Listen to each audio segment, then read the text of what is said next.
Si JP, dito JP. Si Dato Unsay Mayor ang Dalampatuan Jr. po. Ito po yung napagkaisahan ng kagabi at nagkumbinsi na siya. Paano po siya napakumbinsi po? Wala.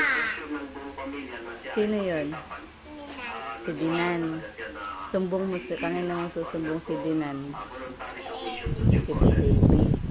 Ano raw bibilin mo sa amang Pablo? Ibig sabihin po ba na inamin po niya na siya po may kagagawan dito sa pagpatay po sa 57 pong tao po dyan sa Kapatuan na Mindanao?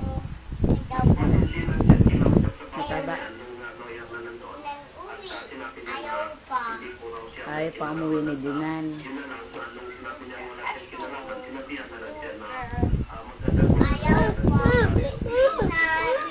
May binanggit po ba itong si Mayor Unsay ang Patuan na kung sino po ang nasa likod ng massacre ngayon? Wala siyang sinabi. Wala siyang sinabi na pagkay.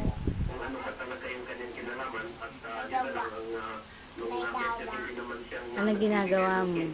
talagang kinalaman Sa computer? ang natakulit na lang Bakit? Si Dinan. Pinapakasakay ka tricycle ni Teta. Bakit? Kung masabi si Teta. Sama ka pa.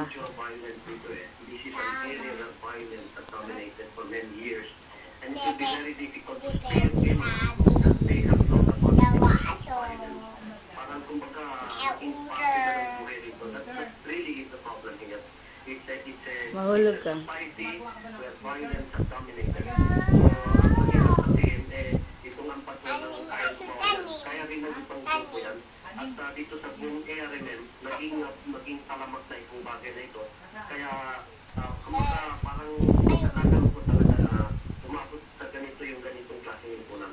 At panghuli pong pahayag po mula po sa inyo dahil kayo pong unang-una pong ang Patuan na nagsalita po sa